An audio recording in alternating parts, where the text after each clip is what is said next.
All right, welcome back to another episode of the Hawkins Brother Podcast. I'm Corey Hustle Hawkins. I'm PJ Talchi. We got a special guest that came today from the military. I'm not sure if he's still in the military because I asked no questions. Nobody told me anything, but that's okay. We got Julius Shannon here, aka Box. Yeah, I'm still in the military. Oh, okay. I'm still in the military. Yep, still active. Yeah. How many years? 15. Just hit 15 years. I was calculating earlier too. Yeah, 15 years. It just 20 years. Just flew by. You feel like it? I feel like my body do. So your body like still good, like as far as doing active. I'm healthy. I mean, I'm kind of fit. I'm kind of not when I want to be. But I mean, my body is not where it used to be. It takes its toll 15 years later. I hit 15 years in May. Yeah. Oh, I couldn't do it, man. I did my 4 years and got it. I said the same thing. I said I couldn't do it. I said that at year 3. When I first came in, I said, I'm definitely getting out. They screwed me right out the gate. And yeah, here I am 15 years. That's what's up, man. I'm glad you're still doing it because there's not a lot of people that can. Yeah, it's not for everybody. Yeah, that's for sure. Especially being in the Army, correct? Yeah. Yeah, it's not for everybody. Yeah, I wore that shirt just to show off my my branch. Yeah. I bought this shirt like 3 months in. Yeah, and I just wanted to be a part of the club. Oh, okay. I thought that was like Rough Rider stuff, like, you just felt the DMX vibe, you know what I'm saying? They don't make camouflage for civilians from Marines. They only do the Army camouflage. Nah, you can get different colors. You can get customs. No, you can get whatever colors you want. I don't even like the idea that he did this. Oh, dang. I would be sure. I told him this already. He still, hey, that's cool. Next time he'll get in. Hey, y'all represent more than me. Look, there's no sign here. There's no sign here. Be kind, though. Be kind. That's it. I understand. Trying to be incognito. A little simple. I felt it was only appropriate. Yeah. I just want to show off. Yeah, I still got it. Marine Corps. Yeah, you fit the shirt. Most Marines, they get out. I don't know. Some of them definitely they pretty fit people, especially with them pull-ups. Man, I give them that. I seen when they got out. I give them that. What happened? So who workout is more strenuous, Army or Marines? I don't think that any workout is more than the other. I think that at the end of the day, it just comes down to the person who's more disciplined, because they have stricter, like, restrictions are definitely different for the Marines than it is for the Army. Like, they're way stricter on things that, like, I probably would have been kicked out, right? Because something that's always subjective is like height and weight, BMI. So like if you too big, too tall, or they say like like I'm supposed to weigh like 185 for my height. I ain't weighed that since high school. Like, what's your height? Huh? What is your height? 71 inches, 5'11", 185 pounds. I ain't weighed that. 185. 1,000%. 1,000%, bro. So what you mean? Yeah, he did say like 1,000%, bro. Sure. Like, nah, not even, bro. The lowest that I've been in the 15 years that I've been in is like 202, like 200 pounds, like barely over. Right now, I'm probably like 245. Like, ain't no way. And I can get my body down, but like I said, it is discipline, because at the end of the day, when you want to take your foot off the gas and kind of chill for a little bit, but you got to know what you're doing. I can get down to like 206, but I ain't doing the 2. I feel sick anything less than that. Anything less than that, I'll feel sick. You ain't getting in no trouble being your weight? Nah, because we got the incentive stuff has changed, right? So rules have changed. If you score a certain amount on your test, your physical exam, which I can do pretty easily, pick up some weights, put it down. I'm still able to run. What is y'all test? Is it every 6 months y'all do something different? Yeah, no. Every 6 months you do the same exam. Right now it was 6. Well, it changed recently. It was 6 events. Now it's 5 events. But they'll never take the run out. So you got a 2-mile run. You got a deadlift. You got to do a plank. You got to do this sprint track carry, which is probably the most brutal of them all. because it requires you to, carry your body. No. Oh. You drag like 90 pounds. You run in full sprint. You run with some kettlebells. And then you like side straddle, like a defensive stance, down and back, which you would think is nothing, but put all of them together, and under 2 minutes is pretty. You're pretty winded. You're pretty winded. So like if 2 minutes is passing, but past 2 minutes is filling. It depends on your age bracket. Everything is always age bracket. Where you are in your life, because a 21-year-old is not going to be the same as somebody that's 34 and above, like kind of. So it's broken up to like brackets. So like 17 to 21, 22 to 27 or something like that. It's broken into brackets. Pretty simple for most soldiers to calculate with their phone. Yeah, no, what's called a little app and stuff. So it's simple. The test itself is not hard to pass. You just got to get a minimum of 60, but if you want to, at this time, I guess if you wanted to say it that way, weigh something, then you have to score pretty high. And like people aren't just going to give it to you. So a lot of people will be like, nah, you just gotta have the right grader. That ain't true. For most people to get the plank is probably the most hard, right? Because it entire your core. How long you gotta do the plank for? So at minimum 230, and you would think that's like average for certain people to do that. Is not. You got to keep your body. 30, yeah. And a little bit over a minute is the 60, and you already seeing people collapse, and you can't. There is no like. Typically, what we were doing is you have a rest position. There is no rest position anymore. You just gotta stay there, and if you start doing things, you could be. You can't stick your butt out. We did the same thing. Yeah. For us, it's MCT, not MCT. It's I've been out for too long. It's every 6 months or something. It's two different things. MCT. Oh yeah, I take like two different tests. Yeah. Oh, I didn't know that. Yeah, it's two different tests. No, we take the same test every time. Ooh, no change. And we don't have to wait for the 6 months. 6 months is just like the no later than. Mm-hmm. You can be in a unit, man, and they could say, hey, every quarter this is what we're gonna do. Like you could, because you want to stay current, right? The goal is to stay current because you don't know what the next thing is to the next thing. So like 6 months from now, I could be doing something that I don't have the equipment, I ain't in the right area to do that. Mm-hmm. So now I'm delinquent. We don't want that to happen, right? So like there might be a chance that, hey, I need to do this before or do this after. But the longer I stay delinquent, the worse they look on me, right? No waivers? No, there ain't no waiver. You got to do it. Like the waiver is do it. Like, hey, find what you need and do it. Or be proactive and don't allow yourself to become delinquent. I mean, at least I think maybe most people should try to do it. Maybe it doesn't happen across the board, but that's been something that's worked for me. So is the standard different based on your rank? The standard of like the score? Yeah. Nah, I wouldn't say standard. I would use the word expectation. Okay. Like the expectation of a leader compared to like somebody that just came in the service is completely different, right? Because like somebody like me that's been in for 15 years at this point is almost considered like the standard.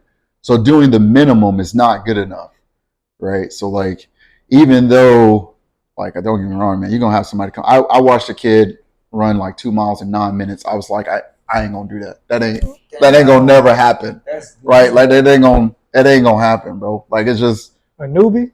Yeah, it ain't gonna happen. I'm not gonna lie.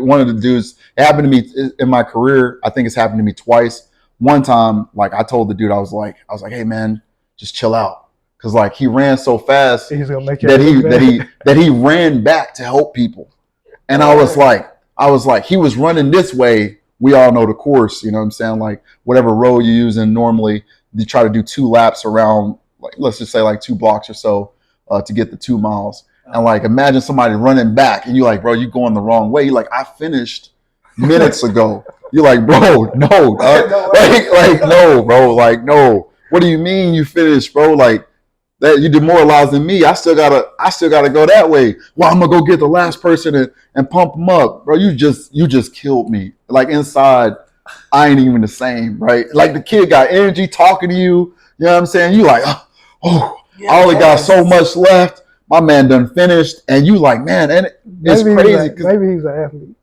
That happens a lot. That happens a lot. You run into a lot of people that come in the service. I met a lot of people because I've been on Navy bases, I've been on Marine bases, and played ball like all the time. Right? You got D1 athletes sometimes. You run into these dudes, you're like, why are you in the service? Yeah. And they like, well, I mean, I had a family or whatever it is, whatever their reason is, school or whatever. Some of them get in and they play for Army. So they'll do that too. But like, yeah, you don't know who you'll run into. And somebody, like you said, some people come in for like 3-4 years and that's all they actually did. They got what they needed, whatever that was. And they're like, all right, well, I'm good. They served, they did their time and they on to something new. That's why, at the end of the day, you also got to treat people the right way because you don't know.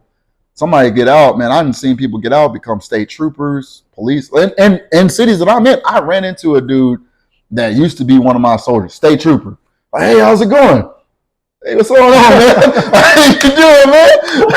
like, hey, man, how you doing? I'm like, you work here? Like, yeah, you live here now? Yeah. Was it one of the guys I met? Nah. None of them? Nah, but it was...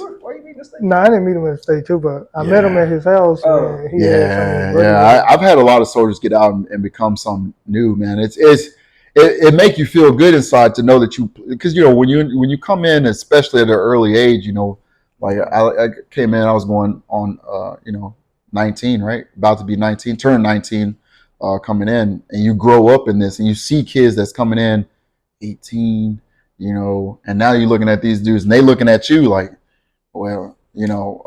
What did the dude call me the other day? Man, dude hurt my feelings the other day. Called me Unc, bro. I was like, bro, first off, I'm not even that old. You know what I'm saying? Like, I don't feel like I'm that old, but but it is. You have an influence on them because they still developing. Like, you know what I'm saying? Like, we talk about this all the time. Or like, where we thought we really was, but we didn't have all the information. And so now you come into something that's bigger, way bigger than, it don't matter what branch you in. Right. It's way bigger than you, and you looking at that saying, damn, like, look at all this knowledge I can pull from. Now, a lot of people, they don't want to hear it. They're gonna do the dumb shit. I ain't gonna lie to you.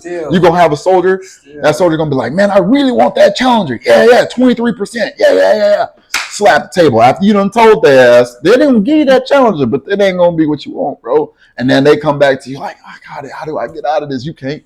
You can't. You can't.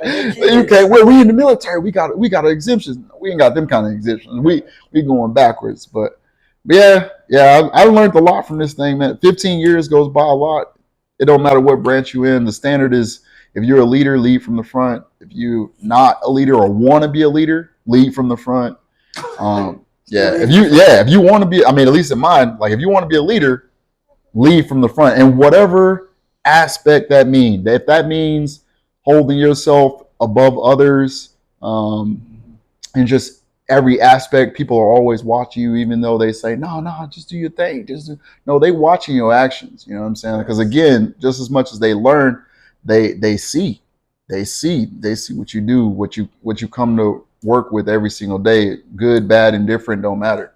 So, going back to the physical thing, if you show up and you do the bare minimum, that soldier gonna look at you and say, man, I'm following him to war. Yeah, I'm good. And we all think like, man, it wouldn't come down to that one thing, like, oh, me just being fit. It could. It genuinely could, because if somebody see you just gassed and they're like, bro, we just started. Like, what is this dude doing? You know what I'm saying? I mean, we all go through it though, man. I ain't been at the peak of the whole time. I'd have made plenty of mistakes coming in. I've been on it ain't, that's not what it's called, but I've been on the Fat Boy program, just eating, just eating. Cause I got access to things that don't make sense. Right. and I ain't been on not one base, to include a Marine base, that didn't have junk on it. Doesn't make any sense considering everything that we stand for is complete opposite of Popeyes, Burger King. What else they got? Taco Anthony's Bell. Pizza, Taco Bell. All these things that's right there. And you're like, why is this on base? It's for the discipline, though, right? Yeah, sure. That's the first place people going to go when it's lunchtime. Bro, like you think about it, you're like, man, I got to go to lunch, but I got to go right back to work. It's right there.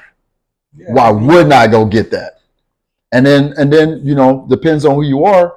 But I always tell people, a lot of people don't believe me. I'm like, man, my metabolism used to be great. I couldn't gain weight to save my life at first. Hey, that's no longer the case. That is no longer the case. So, it come back to that word, discipline. Who got it? And it is not a branch thing, man. It's a person thing. Yeah. It's a person, because they're gonna give you the discipline, right? They're gonna give you like the standard. They're gonna tell you the standard when you go through the training and they're gonna break you into the standard. It's, do you want to follow said standard? There's consequences for not following it. There's good things that could happen if you follow it. Doesn't mean it will, because some people, get the sense of like entitlement too, right? It's like people come in, like I said, even that test, you're like, oh man, like I can do this. I can lift. It's too easy. And they're like, you didn't lift it correctly. Deadlift, I said deadlift. I didn't talk about form. I didn't talk about like what you can't do, but there's rules. You can't just like, boom, you out. You slam the weight, you out. You didn't do it under control. You out. You're like, but nah, that was it. That was it. Like that was it. You failed. You know what I'm saying? You get it for that particular event. You get 2 attempts because you can like plus up. But that's only because there's different weights, right? So at first it was like 340 is like the heaviest, which is really not that heavy because it's a hex bar. Excuse me. But now I think it's like 350. But like you don't have to start with that. You can start with something else and then say, oh man, that was really light. I can actually lift more. You know what I'm saying? Boost your morale. So I don't know if y'all can do that in the Marines if there's just a solid meet this line. We do that for like school though. But you still, if you're a leader, you don't go to the school and just like do the minimum. They will tell you though, okay, oh man, you passed. Get up. You good. I don't know if they do that to y'all. I don't know. Nah, it's like keep going. It's like don't quit. Don't quit, motherfucker. You're the ring. Keep going. Yeah. They tough with each other. Man. Yeah. I think it just depends on who you come across. Some people really drink the Kool-Aid. Yeah. That's what I call it. I call it, when I say Kool-Aid, it means like, to me, it means like, especially in that aspect, it's like you've really bought in to the Marine Corps, to whatever it is that somebody gave you. And people don't realize it, because sometimes you be like, I don't give a fuck about that shit. You're like, I don't care about that. I don't care about that. And then they'll come back and you be tripping on some stuff that you just said 2 seconds ago, you ain't care. You're like, oh, but this is the standard. No, but you just said you didn't care. Like, how you gonna say you just didn't care? Now you losing your, So, yeah, it's different. I don't think it matters though. Standard branch. Did it feel easy to you while you been in 15? Now that you're in 15 years. Easy. What do you mean by easy? Like, cause every day is you basically just going to work, working out, and then going home or whatever, right? But does the military seem easier than it was when you first joined? I think if I would break down what you were asking me, I would say, to me, mentally, it's easier to ignore things, right? To put something in a box and say, I'm gonna get back to it later, right? Easier as far as like, but that mental box that you've never dealt with, it just keeps filling up. And I don't know how big some people's boxes are, but that stuff can take a toll on you, especially when you start to accumulate years. So I don't know if that would necessarily be considered easy. And then from the physical aspect of it, definitely not. Because, at first, at least for me in my career, I can only speak on my own experiences. Like, I started off, I wasn't fit at all. Playing ball, I thought oh man, I wasn't fit. I wasn't fit in the aspect of like we was running 3 times a week, man, and I was running like 10 plus miles, and I'm like, why are we running so much? And like they running at these paces that I'm not used to. You got to stay in a group, and I'm like, what's going on, you know? But like as you start to like get used to that, it's like, okay, cool. But then you don't realize at the same time your body kind of breaking down. And there was things that I developed as a kid that I didn't even know. Now looking back, I tell people all the time, I'm like, man, you got to stretch before you start doing whatever. And it's important, right? Because you got to stretch before and after because you need the longevity. I don't know how LeBron, I'm going to use that example. I don't know how LeBron do it, bro. I wake up sometimes, I'm like, oh my God, bro. And I just turned 34. And I'm like, my God, why does my body hurt, bro? And it's like, I don't know if you feel this way, but I swear the service there's difference between what I just said out loud, being 34, and what my body feel like. There's times, bro, I'm like, people can look at me like, yo, you good? Yeah, man, I'm gonna be all right, man. Let me just get a Red Bull or something, man. Like let me let me. When did it first start? At 30? So did you hit 30? No, I'm gonna say. It gotta be when you relax. I'm gonna say when you start taking your foot off the gas a little bit, like you get a little comfortable. Because there's a point like mid-20s, I was like, bro, I'm crushing this shit. Like, cause I started off, I really wasn't that fit. You don't really have a choice though, right? Like I said, we were running. So you either get with the program or you get left, right? Like, and as you start to buy in, you start drinking some Kool-Aid, you like, all right, I got to do something. Like I can't. I'm seeing everybody else. And to be fair, an incentive in all of this is if I can just stay with the crew, I'm going to get at least one thing is for sure. I'm going to get paid more. And right now, I damn sure ain't getting paid enough. Coming in the military, my God, I feel for everybody here. Oh yeah, you get paid. Man, when I was a brand new soldier, bro, that was not real money. I made more money at Subway, dog. Like that was not real money. But the perks, there's things that you learn after that, but there was perks. You know what I'm saying? So when we talk like, I was like 28, I was prime time me, which is crazy because the army specifically, remember I was talking about them brackets? You looking at the age thing, if I was to pull it up and show it to you, it say I'm in my prime. I'm like, bro, bullshit. How? 28 to like 32 was apparently like the prime, like you at your peak where you can like do all. I'm like, what's the average enlistment though? 18, right?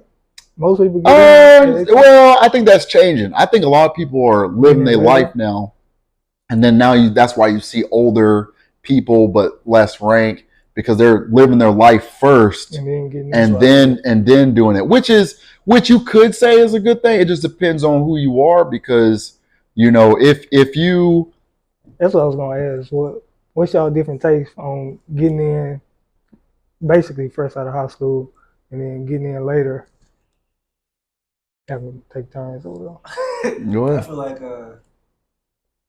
you more knowledgeable about life at 28 when I went in versus 18 when he went in because I'm more disciplined with my finances more than they are because they just we military people, we can do whatever we can because we military get discounts or whatever. We're gonna get paid more. We're gonna consistently get a check. They know they're gonna get a check every 2 weeks. Can't get fired. You can't. Facts. But I feel you lose pay though. Oh yeah, if you get caught, you can lose some pay. But yeah, that's facts. If you get caught, that is facts. But I would say at an older age, which I really didn't like that. I went in an older age that I was just more disciplined financially. Yeah, financially, and more aware of who individuals are. Because at an 18-year-old, you really immature. Like, you know, you think everybody your friend, because y'all in the same brand. Yeah. That's not true. Like, military is just like regular people in the world. That's facts. That's facts. That's facts. And I was more aware of that because of my age. Yeah. I can just see like, oh yeah, and that motherfucker right there. Yeah, that's facts. You don't know who to stay away from. That's facts. You learning like Yeah, everything you said, everything you just said, facts. I think the only Use look that at green going in. Hmm? Use that green going in. Like I said, I think everything I thought I knew, I didn't know better, man. Like I am, for me personally, I am a model of, like, when I meet new soldiers now, because of where I am now, when I meet new soldiers, I tell them how dumb I was. I'm able to give them that, right? Like, because you said you lived your life first, but I'm able to tell them, straight out of high school, a little bit after, like, hey man, all that stuff that you about to do, I did it. And I did some more.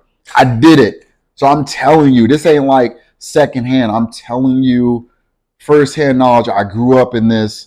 This is what you need to know. You can choose to take it or not. Mm-hmm. And what they do with that information, I've had plenty of soldiers come back and say, hey man, thank you. I appreciate it.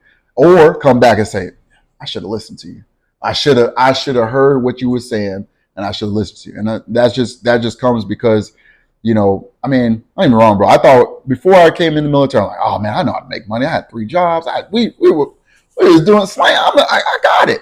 But I didn't know better. You know what I'm saying? It's right. I didn't know better, because when I started getting more money, I'm like, this is a guaranteed check. Yeah. It's guaranteed. They start offering you things. This is the thing, right? Because when you get in the military, that whole thing, that whole pitch becomes true. I call those people, like, I love those people personally. I'm not gonna lie to you, because when you can sell something to somebody they don't know no better, it's kind of messed up. But that's literally the world. If you think about it, like you said, we're all people. That's the world we live in. If I'm a car salesman and you want this car, no, and you don't know no better, I know exactly how to get you this car at no cost to me, and I'm winning every time. It makes sense, right? But then, like, when you look at it from that aspect of, like, okay, well, again, when you come in, if you just say, man, how long you been doing this? And you meet somebody, probably majority of the soldiers now, when they come in, they met somebody that's been in for at least 2 years. Promise you'll learn some shit in 2 years. I don't care. In just 2 years, you learn whatever you thought you knew was a lie. Whatever you thought, bro, most people, I mean, think about it. My case was, especially for me, it was culture shock, right? Culture. I left, I was like, oh yeah, I'll tell my mom, man, I remember this story, because it's a story I told all my soldiers. I came in the military, signed up, I was all excited, went to Oklahoma. It's like, yeah. Hold on, wait.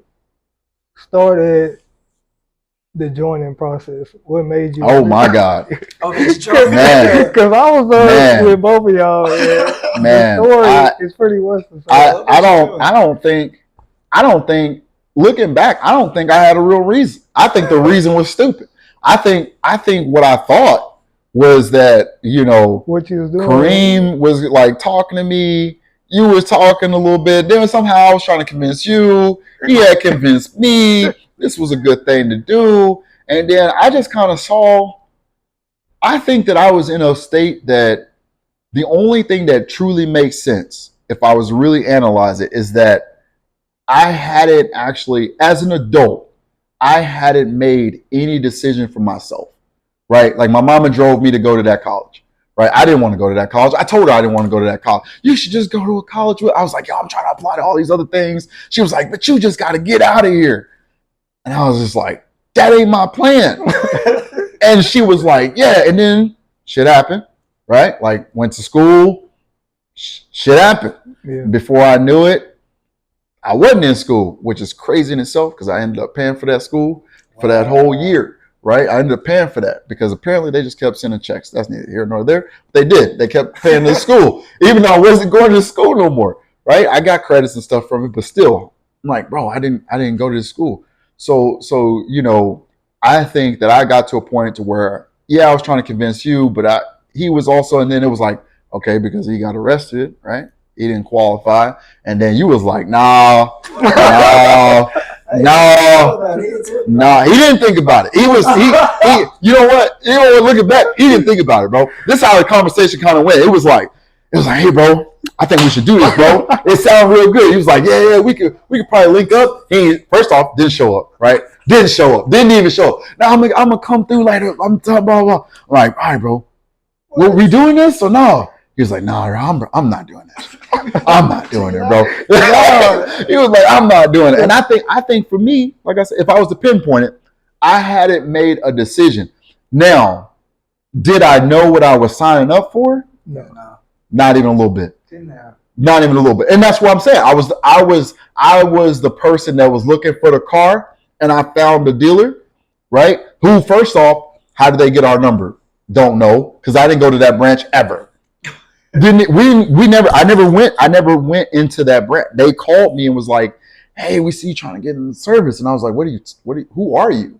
And I'm like, oh, we're Army. I was like, bro, I'm trying to go to the Navy. I got to take this exam, blah, blah. No, we can get you in, blah, blah. And I was like, I don't know. And then before I knew it, I was just like, even my mom, man, was like, what is driving you to do this? And like, you know, I didn't have anybody else, my family, that been in the service. So it was like, and then she's trying to convince for the reserves or whatever. Yeah. Then I was just like, I think I was just being rebellion at that time of like, I hadn't made, like, looking at it now as old as I am now, looking at it saying, I hadn't honestly made a decision for myself.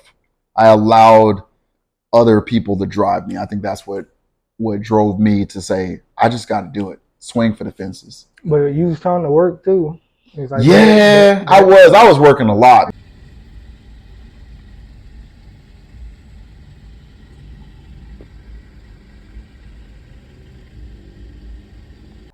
I remember, like, you was going to work, then I was in the streets a little bit, and then I was like, he used to always tell me, like, man, this ain't working. Yeah. Like, the checks ain't really, and then you trying to help people and do your own thing at the same time. That's the crazy part. Yeah. What about you? Shit, I got tired of working for somebody. Yeah, it was just gonna be go to work, come home. Yeah. Nothing else exciting about the life. I really was bored at work. That's what made me call or hit up the Marine Corps. Like, hey. Oh, wow.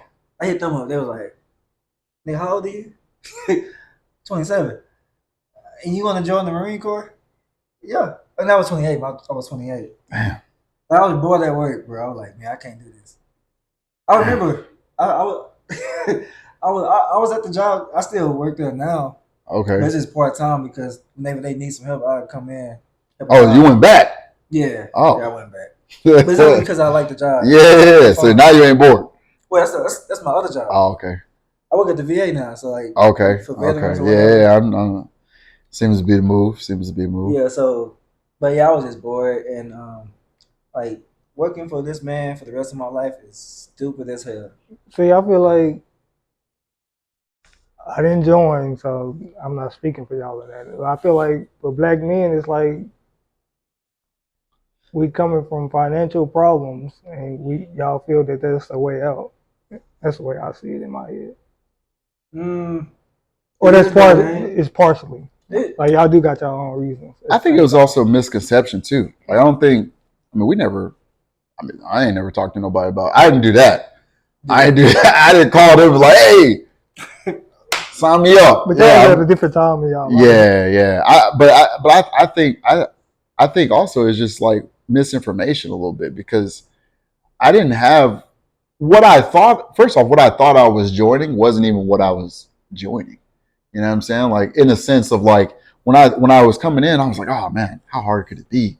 Like, it's, go do, whatever, like based off of Kareem's uncle, right? Like I'm like, 18. Like, you know what I'm saying? Stupid. It was the stupidest thing, right? Like, stupid. At the end of the day, it was stupid. But obviously I chose to stay in because I only signed, which was really good because a lot of these soldiers now, if I speak on that briefly, is a lot of these soldiers now, they come in, they like, hey, sign me up for like 6 years.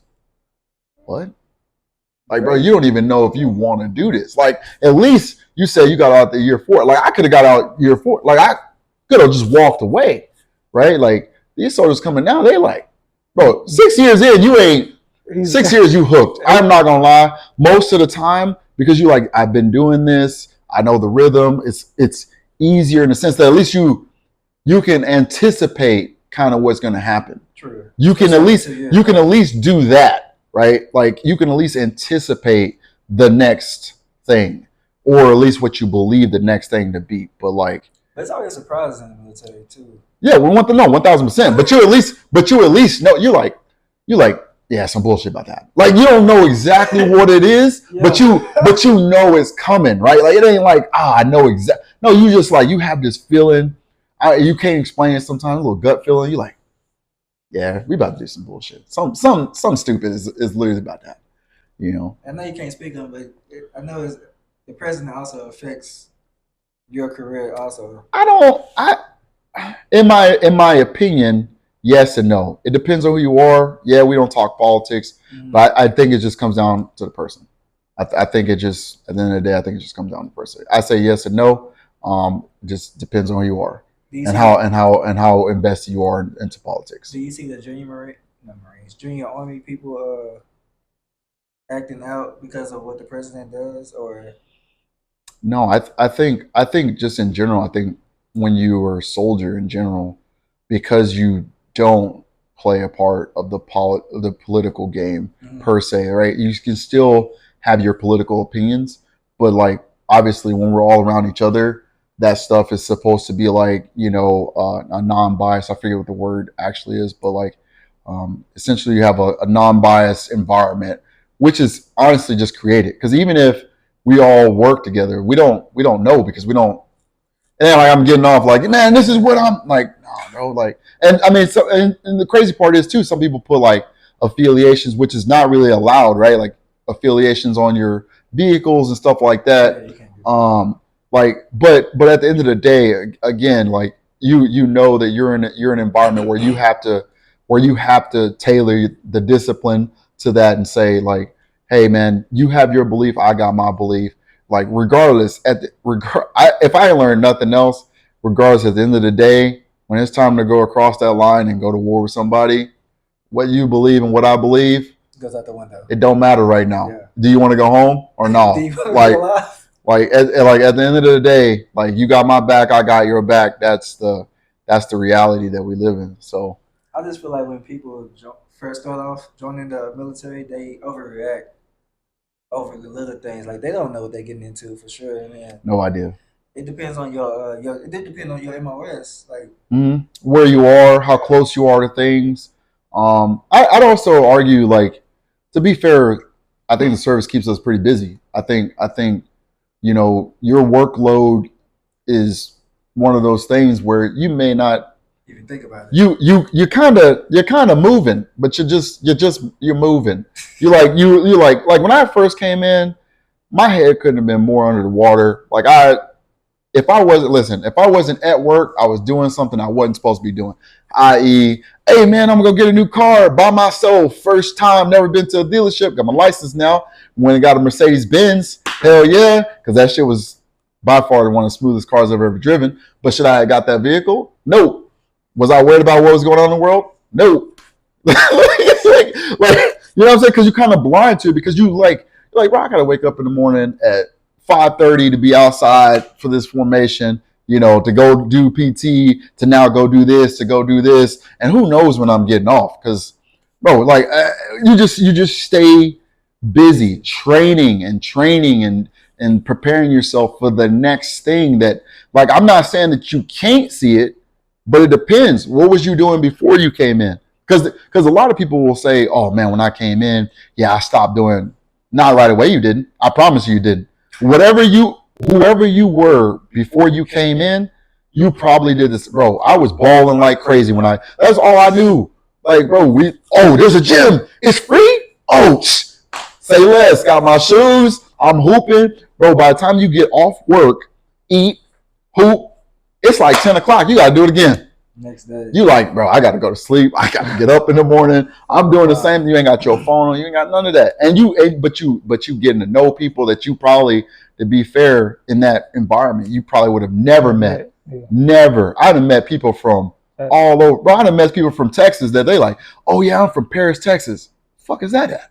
Like, bro, what is that? That's in Texas?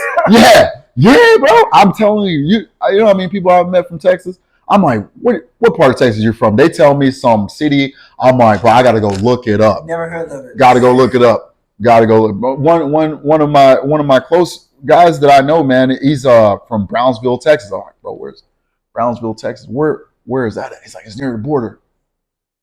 Which Yeah, some way? Mexican Like told me about that.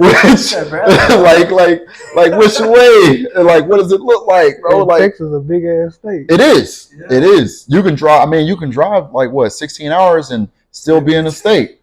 Right? I mean, I remember driving from Killeen to Washington State. It took me like 10 hours, and I was still in Texas. I was like, bro, I got to go. Like, I'm trying to get some. like I was looking. I'm like, I must have entered a new state by now. Yeah. Nope. like Corsicana, Texas. Like, yo, come on, man. Where am I going right now? Texas is own country. They say. Yeah. All right, what? I want both of y'all opinion. How do y'all think the military, based on what y'all know about me, how would the military have changed my life? Boy, it would have changed your life completely. 360. Or my You wouldn't be PJ no more. or my personality. You be Staff Sergeant Hawkins, Lieutenant Colonel Hawkins. Bro, I'm telling you, man. I don't know. I think you would have liked it. You would have still felt the same way about the bullshit like the rest of us, but I think I want to say discipline you more because you already had a clear and steady mindset, but I think you would have been more impactful to the people under you, more helping them out. Like you say you would have to not have nobody at all if you can't help all of them, right? Yeah. You would want to help everybody at that time. The fact that the military would have made you so disciplined that you would want to impact those people under you because really you would have no choice because you're the leader. But it would have made you a different person, look at life a lot different, but see scenarios like, yeah, let me help you out. Like it would have made you more willing to help somebody out versus now. Because now you like, You think in general or depending on what age I joined? in general. In general. Yeah. No matter the age, the military changes you no matter what. I don't see how it wouldn't change anybody. I don't know though. I don't know if you would have stayed. I don't know if you would have stayed. I think the laid backness of it, like there's some, and I think all branches have to deal with it, but there's definitely a lot of bullshit moments. Like bullshit moments. There's things that you experience that like at the end of the day, I think going back to what some of you said earlier is what I thought about was like your laid back personality thrusted into this thing, and it's like the people are still people, right? But there are people that I did say all walks of life. I've experienced racism in the military.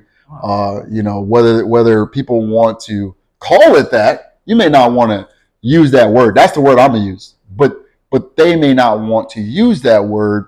But there's also just normal bullshit because somebody also may see things, and people do this. I believe in regular civilian world as well. It's like, hey man, like if I fuck this person over, maybe I'll get that spot, right? Like those people exist because you're gonna encounter everything. You're gonna encounter the good, the bad, and like we can say that because like the bad don't always get kicked out. As much as we want people to be like, oh man, this person probably shouldn't be doing this.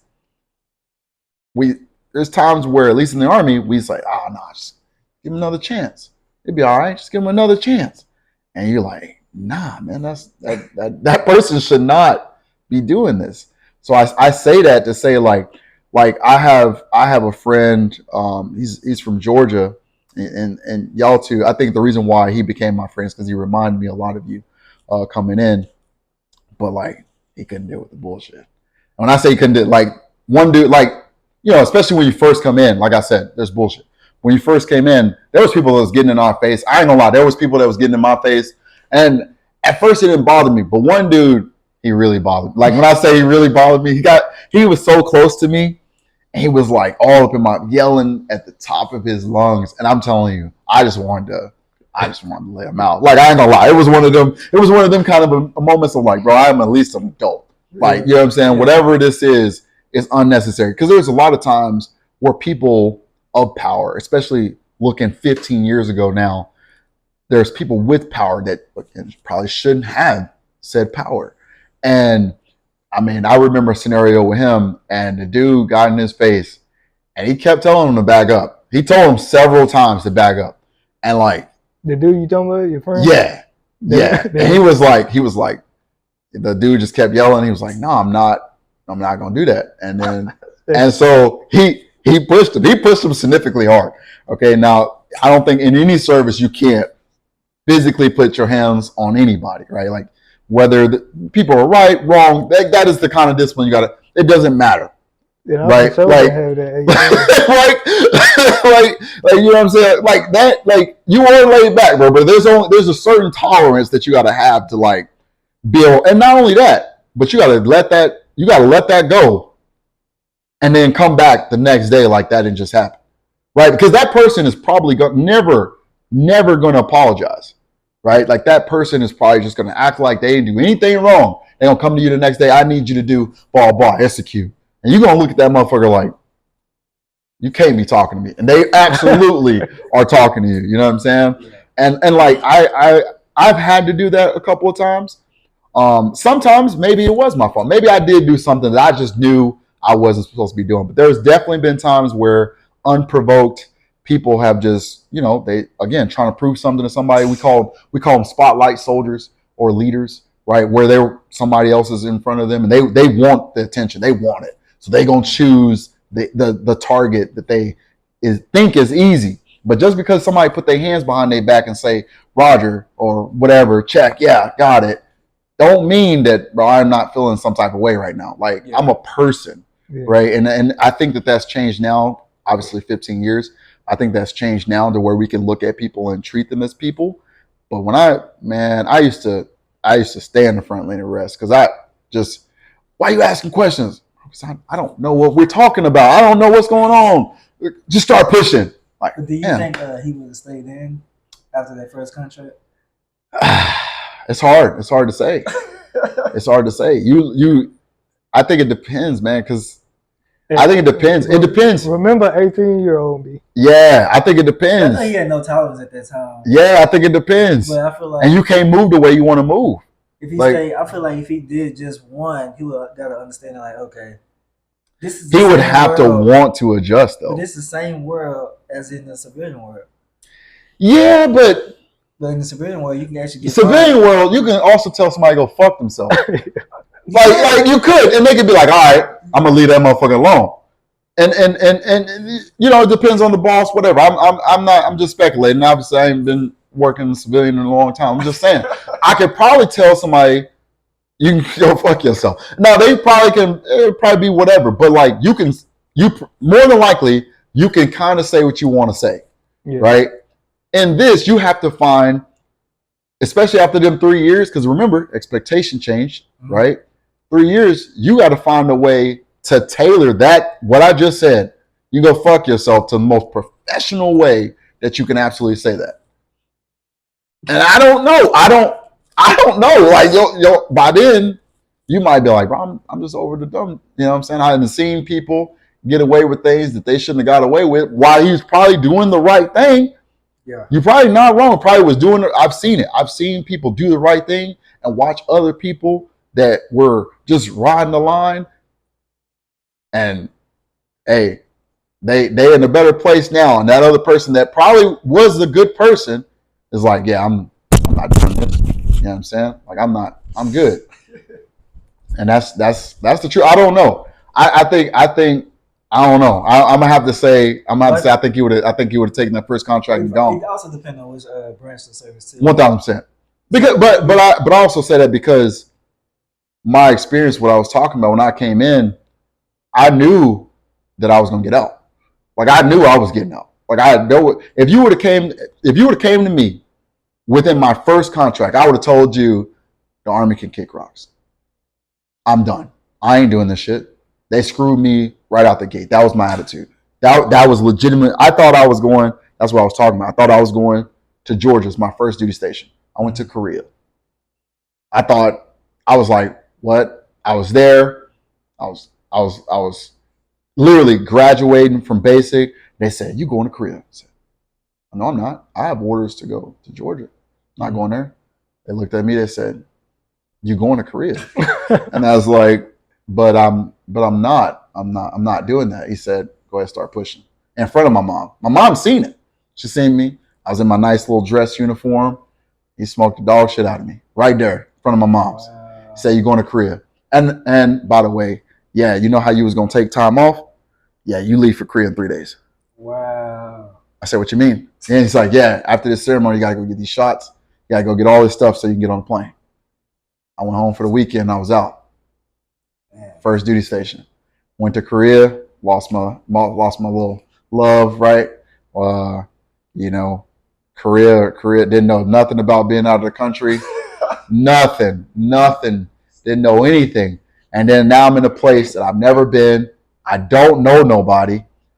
Besides, lucky, I lucked out, man. The guy I was talking about, we did basic training, and then we did the skills training together, and then got stationed together. That doesn't typically happen. We got stationed there and then left there together. So we had a lot of time, but he was the only person I knew. And I was going into a country that I had no friends. How the hell am I calling home? Big coach. Ain't nobody gonna see me. I don't even, what language do they speak? Like, I couldn't tell you. I didn't know anything outside. What's really crazy is that expectation we talked about coming in. I didn't know anything outside of the state of Texas. I was like, Same. country, how long is it gonna take to get there? That was like 16 hours. 16 hours? I was like 16 hours? Same. And then I'm like, and then you get there, nobody was there to help us. I'm looking, ain't shit in English. Ain't nothing. The one thing that saved me was there was a lady and she saw us all looking lost. She was like, "Right this way." First person. She could have kidnapped us. I ain't gonna lie. She was the first person to talk to us in English and we went with her. Not gonna lie to you. We saw her. She talked English to her. We was like, she must be here for us. The military didn't have no designated. If they did, we didn't see it. If they did, we didn't. Luckily, she knew that we were military. Yeah. So she was able, she did work there. So we did luck out. But I'm just saying, like, looking back, if she wanted, if you were like, "Oh man, you can try." Well, she spoke English. I went with her.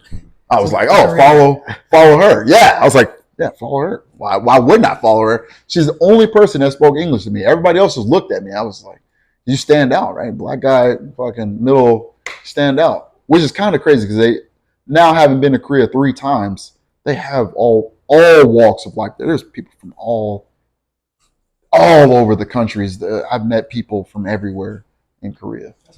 Jamaica, Africa, parts, like everywhere. But yeah, I don't know. I think you would have, first contract, I think you would have been like, "Nah, I'm good. I got a little taste of that." The money, because let's be real, money still ain't that great at that time. It's the same. It ain't really. It's the same in the civilian world. It ain't really that great. But it ain't. You didn't know at the time either, though. No, but at that point, like right at the end of that first contract, you know. At the you can't, like, at that first contract, you can't say, "I didn't know." You know, like no, like, because like for real, because at that point you've been living it. So it's like you can't say, "Yeah, I don't know that the pay is shitty." Yeah. You've just adapted because maybe, and I'm saying that from personal experience, maybe you got financially responsible. I still wasn't financially responsible. But why? Because I came in the military just like everybody else, like you said. And, you know, you got financial obligations, but you also are trying to do things that is not within your scope. It's just not. And it shouldn't be, right? It's not. Most soldiers come in, I'm not going to lie, I've met plenty of them. They do the same thing. They come in like, "Oh, I still got to take care of my family." No. You need to get yourself situated and then do that. But a lot of people will come in and say, "Same thing, bro. Hey, single family home. Hey, man, you know, my mom, she needs this. I'm breaking myself." And I have seen plenty of soldiers put themselves in debt. And in debt, you like, how, like, they could be broke within hours of getting paid. And you like, how is that even possible? And they like, "Well, I need to get a loan." And I'm like, "What?" and it's like they just sent their whole paycheck back, but didn't pay anything. Right. And you see that. And like, those are some of those things. I mean, that one's probably to the extreme, but I definitely put myself to the limits. I was, "Hey, you need something? Hey, let me send back gifts. Hey, I'm doing shit that I shouldn't have been doing at all. Like at all. Like if I would have started saving money earlier and I would have been in a position to, hey, yeah, I can slide you something. Yeah, just give me back, blah, blah. Yeah. But you know how that go because I give you some money. I ain't never seen it again. Like you know what I'm saying? Like I'm not getting it back. Like you can tell me, I'm good. I already know what that means. Like I already know what that means. Which comes into that, which again, first term, you come back, you get to see, hey, friends is here. Hey, their situation maybe it changed, maybe it ain't. Some people, maybe they doing the same thing, maybe they ain't. Everything looked the damn same because first thing most people do on their first contract is go back home. First thing, everybody wants to go back home. It is. Ain't shit changed. Nothing. Some people still running the same street on the same corner at the same time. And you like, bro, I was gone for a minute. How you still right here? They're like, bro, this is where I need to be, bro. You know what I'm saying? And it is crazy because it's also humbling, right? Because like for me, within my first contract, I had 3 duty stations. I had lived in 3 different locations within my first contract. Now coming from my background and constantly having to move, you would think, oh man, that wasn't that bad. Bro, culture shock. Yeah. Culture shock. Completely different. Oh shit. This is like by year 3, I was in Hawaii. I was like, oh my God, what is this? This exists? You know what I'm saying? This is culture. This is a different type of culture shock, but it's still culture shock. Yeah. You know what I'm saying? And luckily, things happen in your life that also contribute to making those changes, making you mature in your age. But I think that's the difference too, right? Like you come in after living it, but I've been living this. So I'm more experienced in at least the bullshit of this and understand how to manipulate, the board a little bit, right? To kind of maybe get my way in certain aspects. So I think that's the grandfather theme of everything we just talked about, of like coming in, expectation. If you would have that first contract, a lot more. It's kind of hard to say, I didn't want to. I don't know. To be fair, I don't really know what truly made me raise my hand again. At that particular point, I did get married, right? But I don't know if that was necessarily the driving factor to it. But I didn't. I guess in my mind it was easy at that point because I was like, anybody that comes in, first thing I'm gonna tell you, be at the right place, right time, right uniform, you'll be fine. You'll be fine. Be at the right place that I tell you to be at. You don't even have to think. That is the problem in itself. Tell you what to do. You don't even have to think. I done told you what your day is. You ain't got to be like, oh, what do I got to do? I told you what I need you to do. I told you. And the crazy part is I probably have told you since, hey, I will see you at 06. I will see you again at 09. I will see you again at this time. In between these times, make sure you give me this. I need this. I'll see you again at this time. Then when you get off, make sure you do this. I need this by tomorrow. I done told you your whole day. I don't know what you're thinking about, but I done told you everything. It is crazy seeing that because me knowing him since we was kids, and then seeing him like in his leadership position and having to tell soldiers what to do, like it's crazy to me. I'm like, it's not the thing I do. And then seeing how they respond to him, I'm like, it's good, it changes you because you don't have a choice if you want to succeed, which I think that I'm doing. I think year 15, I think that I'm succeeding, right? I can only get promoted 2 more times. And to be fair, I was super close. I'm really salty about it a little bit, but did you miss a promotion? Yeah. I was super. I was there. Hopefully this is my year, but I can only be promoted 2 more times. But like, you if you want to be successful, you have to adapt. You got to drink some Kool-Aid. No matter what the form is, I ain't jumping out of no plane. I just ain't doing it, right? Like I don't have any desire to jump out of planes and be like, oh, I'm airborne and I live above this. No, I chose the Army because I'm at least on the ground. I don't have to worry about jumping out of things. like that's just not my nature. I'm incredibly do scared of that. heights. That's for real? 1000%. I have repelled from some things though, so I got You some, got no choice, right? I got some badges and stuff. No, you definitely got a choice. Yeah, that part I got a choice. Anything that come off the ground, I didn't have some choices. But I wanted to show myself that I could do some things. You know, you push the limits. I think that's what it allowed me to do, is like push past some of the things that I thought were limitations, and really allow it to mold me to try to just be. I think everything that, you know, we talk about, like the model person, if you will. A lot of people say, "Oh man, he not bro." I learned I don't have to live paycheck to paycheck. I learned I don't have to live like this. I learned, hey man, if I do this, this is what will follow, because it gave me opportunities based off of the people that are around me, right? And why wouldn't I? After 3 years, whatever, after X years, keep going. You continuously meet new people, and when you meet new people, you're in different environments, and you get, you know, different exposures. You know, I started riding motorcycles. Like bro, I never thought I'd be riding a motorcycle. Yeah. Never. If somebody would have said, "Bro, you gonna ride a motorcycle?" I'm not getting on a fucking motor. Love it. I love it. I love riding motorcycles. I plan to get a new motorcycle if I can. I want to get a cruiser. You know, but you start to learn. You're like, oh man, why do I like this? This is cool, man. Like Stuff you would have never been exposed to. yeah. I just kicked their ass the other day at old main event. My sisters took me over to the main event. They was like, oh, talking all this shit. Oh man, I ball. I was like, yeah, man. Well, you know, when we get bored, we go bowling. We go bowling all the time.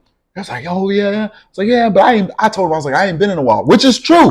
I said I ain't been in a while. Now I didn't know how they bowl. I'm going over there. I start bowling. These motherfuckers done said I'm banned. They said I can't bowl with them no more. They said you lied. They was like, you getting all these strikes. You lied. I was like, but I haven't bowled in forever. It's just something when it come up, I'm like, oh man, like yeah. Bowling alley on every base. Yeah, like it's something to do, right? Like it's just something. It's something to do. They like, oh man, let's play spades. Yeah, I know how to do that, bro. As soldiers, you are either doing something or waiting to do something. You got to fill the time. You got to fill the gap. Now you can do it with dumb shit. I ain't gonna sit up here and you can go to the clubs. You can do whatever. You can do all of that. But you are filling the time. But the time is not always big, depending on your job.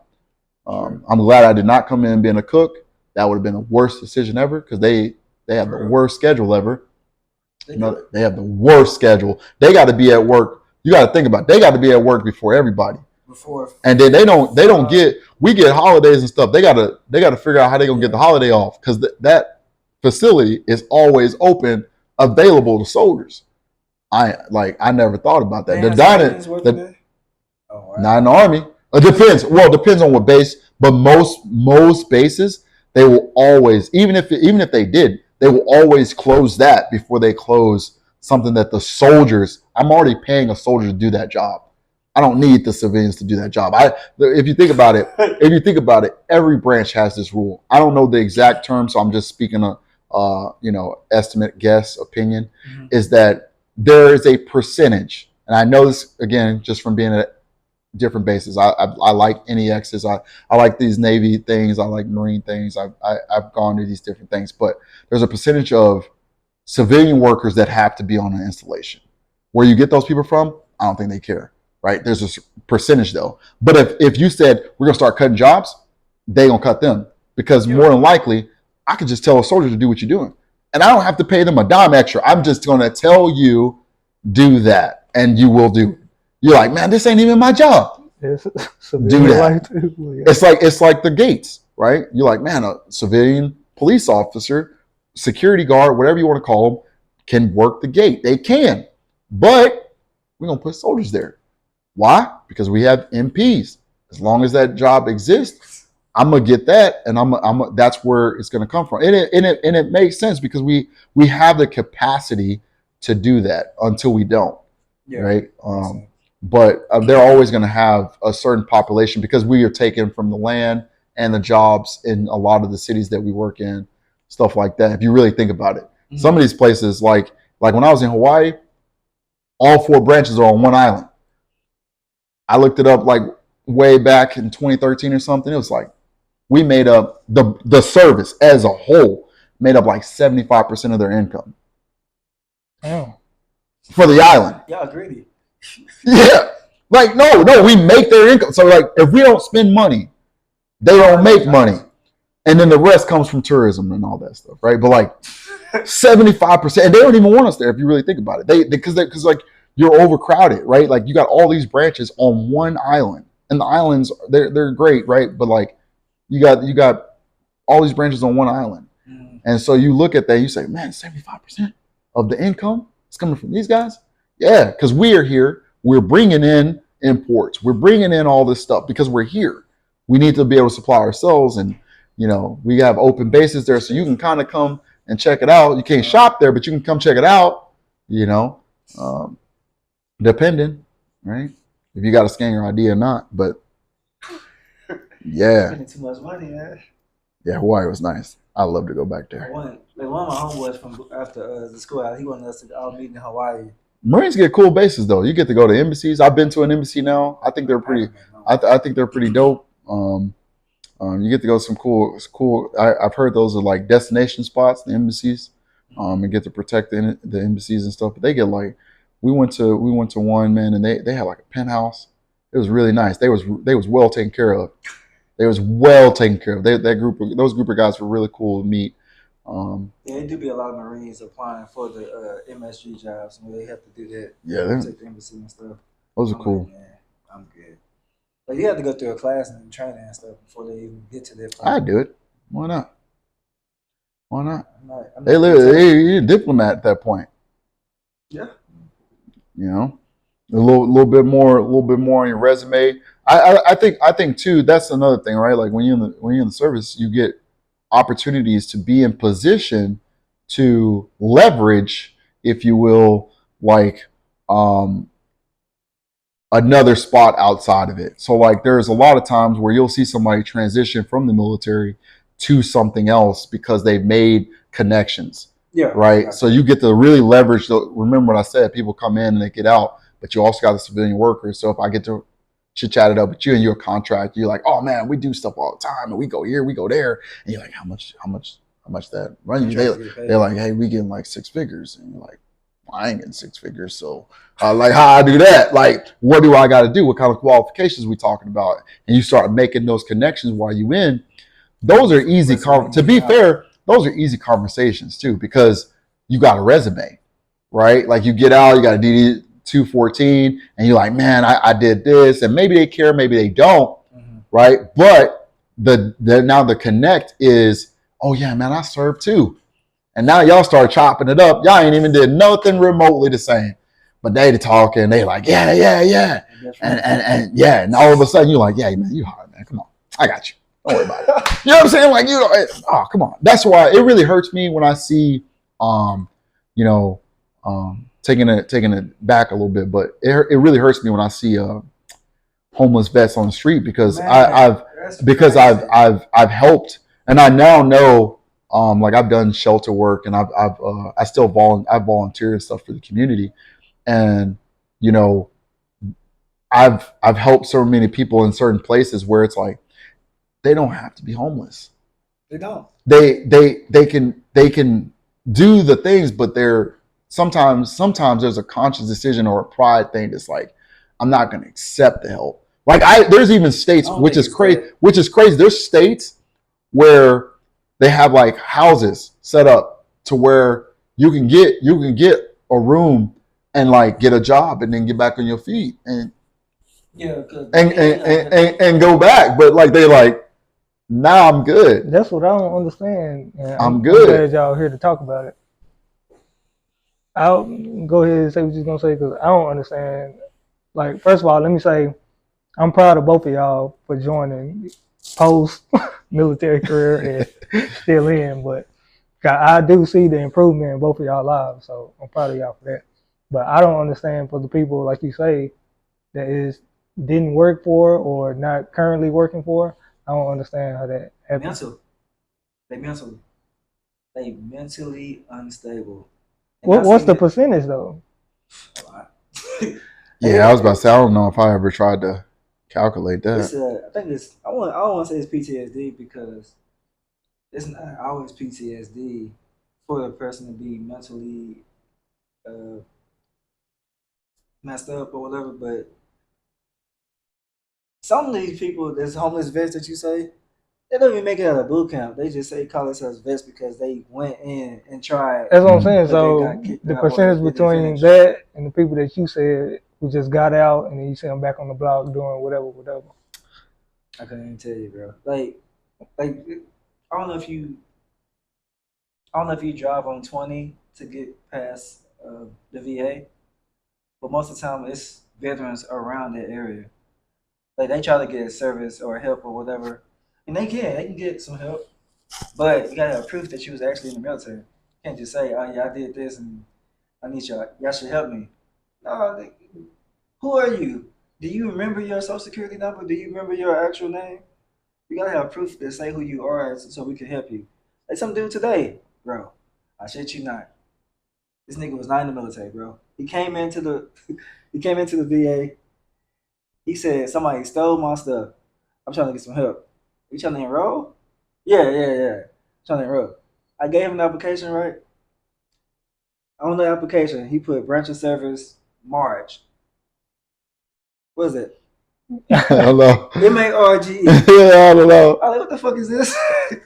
And then he put the end date and the exit date the same day. The same day. I'm like, what the hell? This is last month. You got a guard.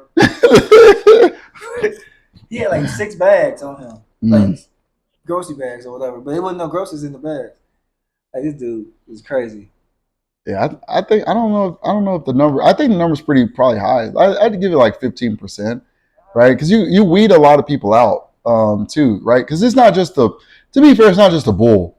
I think when people come in, that people it's also in 3 years a lot can happen. I just told you that like in 3 years I moved 3 different locations.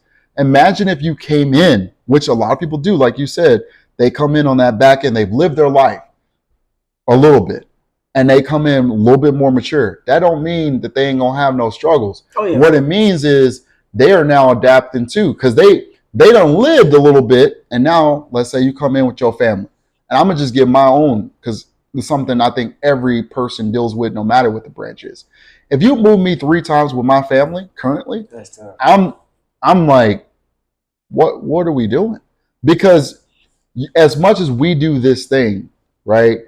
It's also about providing some type of stability for your family, because you move, they move, right? Like they don't have to, but you don't want to leave them where they at, because then you don't have them. They don't have you. That support might be there financially, but it ain't the, hey, I'm raising mine like Bob. It's not. So like if you've lived your life a little bit, you came in and you say, I don't even know what time I'm gonna get off. And then, oh, by the way, I can call your ass in on the weekend. You can. Oh, I had plans. I remember one time I was here. I'm in San Antonio. They like, oh, we need you to come back.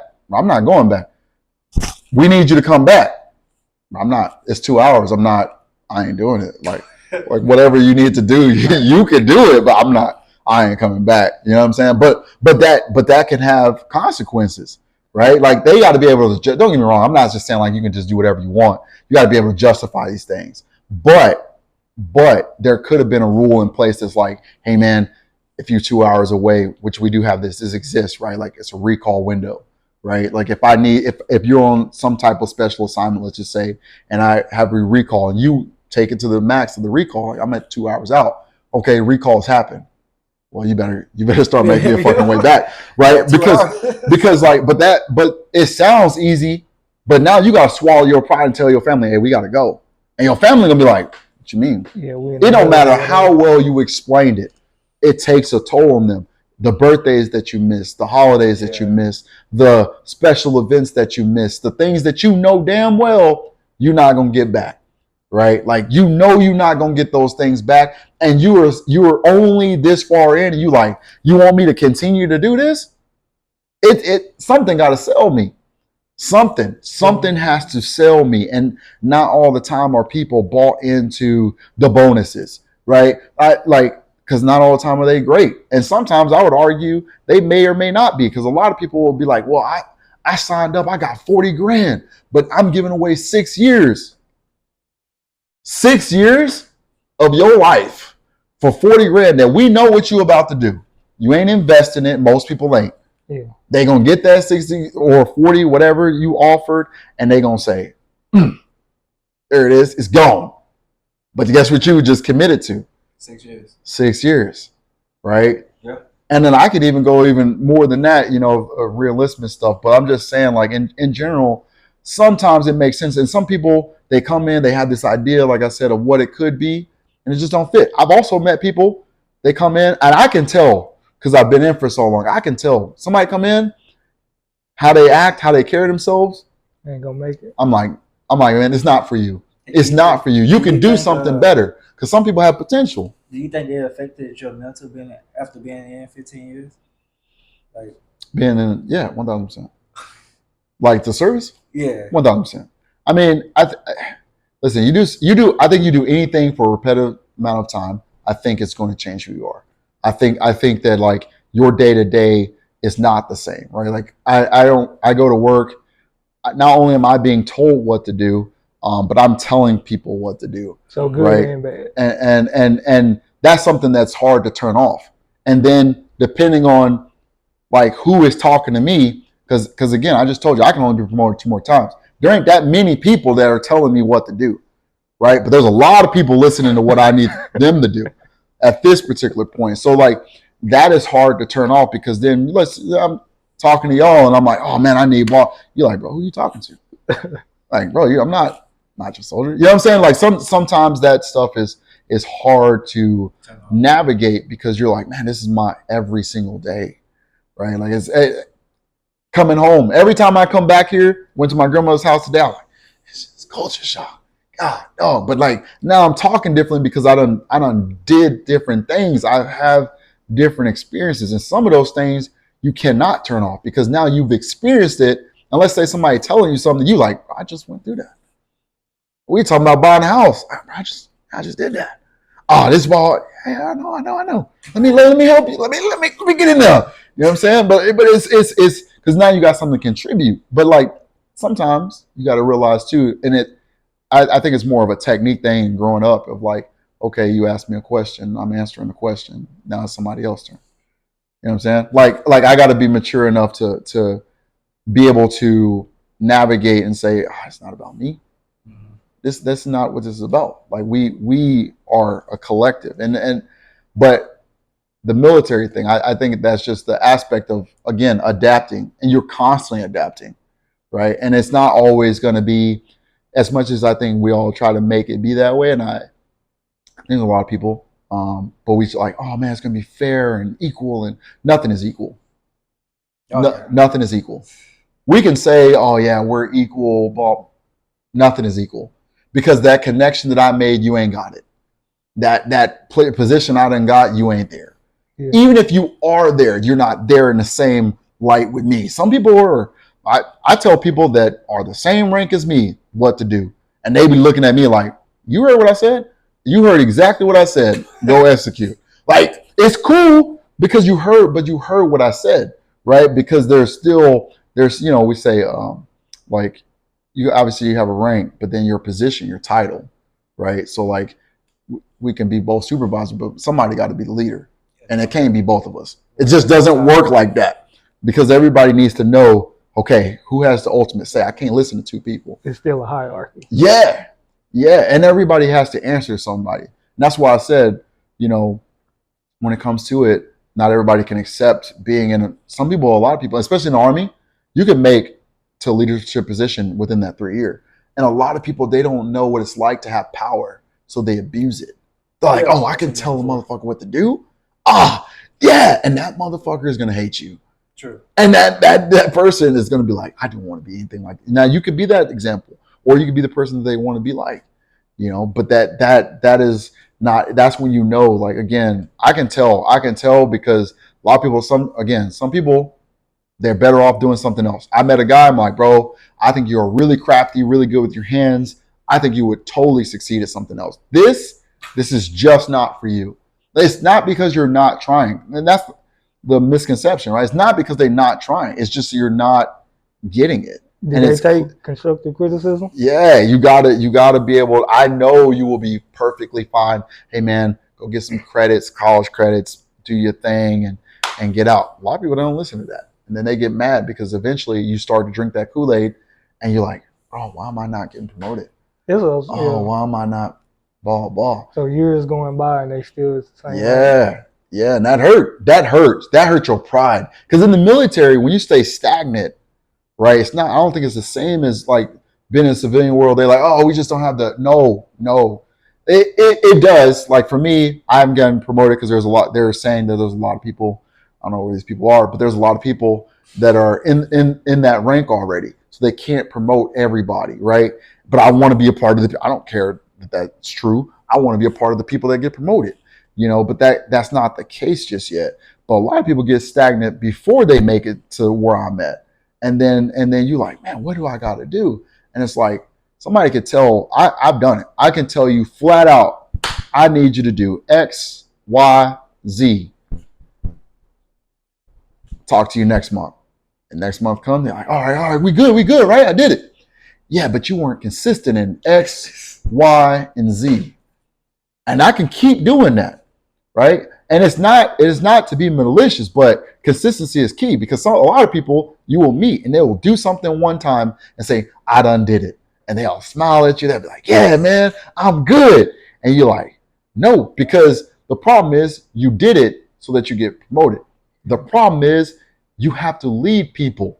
The problem is people have to follow you because unfortunately, which is happening more now, right? Because we're not in a conflict. We're not in a war.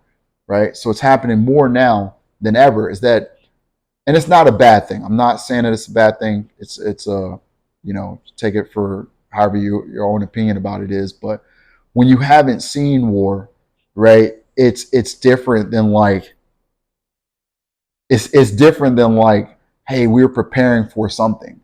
It's just like, nah, man, we ain't go to war no time soon. So you start developing this idea that like, if I just get promoted, blah, blah, but that person that you're promoting has to lead. And if we go to war and people are dying, you are the person that has to say, hey man, this is why your family member died and we just weren't well trained and we weren't ready to go. I don't want to be that person. I'm not going to lie to you. I don't want to be that person. I don't want that on my conscience even a little bit, right? Because we have in the service in general, I think we have death rates for other things that happen, suicide and other things that happen because people's mental while they're doing it is just the strain. It's the strain of constantly. My own example would be my last, I just told my grandmother this year. Sorry to be going on for so long, but I told my grandmother this year, I think in the last 4 years of my life, I've been in for 15 years, last 4 years of my life, I've been to 6 countries. I've spent probably 2.5 years out of that time. If you were to combine all those months from different years together with my family, I've seen 6 countries and I've seen my family for 2 of those years. That is a lot for anybody to handle, for anybody. And it wasn't just me, right? But that's a lot for anybody to handle. And you have to know how to navigate that. And you have to understand like that box that I was talking about earlier. I can keep filling that box up, but that box is gonna overload, right? And then what are you gonna do? No pun intended. Like explode. Like, because I mean, at that point, we put all of our like, man, this is going on in my life. These side things, because life is still happening. Whether it's to you, around you, it doesn't matter. Life is still happening. And you may be a part of bits and pieces. And then by the time you have the pieces and trying to put things together, things are like so far broken that you're like, bro, where do I even begin to start? And I think that's the problem. That's enough. That's a lot to handle, to be honest. Yeah. Being away from your family and being overseas and being not able to talk to the closest people to you and always in work mode. Yeah, that's hard to turn off. Yeah, you can't. Try to have a little vacay. That's a learned skill. People tend to splurge and go crazy and do some things, but the military in itself, it doesn't matter. We say military, but I don't think it. I don't think it. I think it. Thinking back on what my life used to be, it makes you change because again, you're exposed to things, but it gives you tools, hopefully, to be more successful even when you come out. To maybe have a different approach of doing something that maybe you thought you couldn't do, and Yeah, I definitely should. I didn't think I could make the Marine Corps. yeah, and you start planning. I mean, for me, I probably would have gotten out, but then I signed another contract, and I signed another contract. This last one, I'm still not. I could technically get out next year, but it wouldn't make any sense because I'm at year 15. My contract expires at year 16.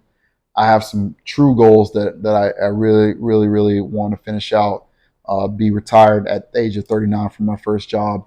Have my firstborn freshman in high school. I've lost a lot of years, but I'm in what I would call a transition year now, to where you start to, okay, where am I going next? What am I doing next? Maybe I'll come back to Texas. I don't know. Don't do it. Don't do it. Don't come back. Don't come back. But I encourage you to finish the 20 years, like most people. Yeah, no, I'm going to finish the 20. Oh, yeah, I'm going to finish the 20. I listen. That's a guarantee. I'm still in the legacy retirement, which is like the older the new retirement thing is great. It's great, but the legacy retirement allows me to continuously get paid from the military, Yeah. and still do the whole VA thing, and hopefully I'm not too broken by then. I've had my first. You will be. I've had my first real surgery now. My body is broken, so I'm trying to do a lot better of taking care of my body, even if it's like I've had plenty of people get out and do the whole VA thing. It's not that I discourage it or anything. I think you absolutely can use it, but I just don't want to be so broken to where I can't legitimately try to live a little bit of my life. My body is definitely older than me. I'm telling you, I get out of bed and I'm like, God, how do I even do it? I wake up naturally though. Fucking up right now. Naturally, yeah. But yeah, I do encourage you to like make sure you do document any injuries, any pain that you're going through, because every day, man, they be going through it, bro. They really need help, and it's not even just your age; it's the people younger than us, and it's people older than us as well. And I tell them, hey, do what you need help, just come to the VA. You get some help, even if it's not the VA. People that were prior military around you, Mm-hmm. or people that's in the military now, they can help you. So for yourself, constantly document everything that you do, or any injury. Yeah. Even if it's not injury, even if it's mental health, document that while you in. Because once you get out and you be like, I don't know what to do. You don't? I hope that's not the case because I got 5 years left. I got a little plan.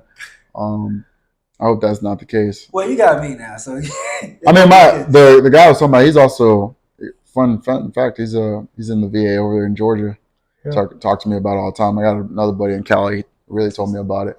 Really helped me out during Disney. I won't put that on camera, but he really did help me out. You connected everywhere now. Yeah, I'm telling you, you got to, man. That's the thing. You got to make friends, man. Everybody not gonna be your best friend, but it's the point that you treat people right. Yeah, you like keep in contact. You're like, hey man, how's it going? It may not be, the every single day like it was when y'all was stationed together or doing whatever, but it's the reaching out. It's the hey man, you still good? How your family, man? Staying in contact. And people do that because you do meet, which is really good. You do meet people, a lot of great people from all over. I've met people in different countries. Hey, come back, come stay here. I'm like, oh man, yeah, man, no problem. Really would love to go back to Japan. I love Japan. Japan was a very clean country. Yeah. But yeah, I got people. Huh? There ain't one there. There ain't one there. I was all over that place. Where you think it is at? We created a challenge. I don't know if I said it, but we did. We created a challenge. It was try to find a homeless person, and we didn't find not one. I went Tokyo. Yeah. Man, Yes, I was in the backyards. I was when I say I was trying, I was going through streets and I was like, this looks sketchy. I just walked through here. bro. Not one. I seen some homeless. Not one. I didn't see not one. And I was like, I tell people all the time, there was streets, man, that was so clean. I was like, I'd eat off this. Like, I don't even know how. I don't even understand how it was that clean. And then the train system, like 98% on time. Come on.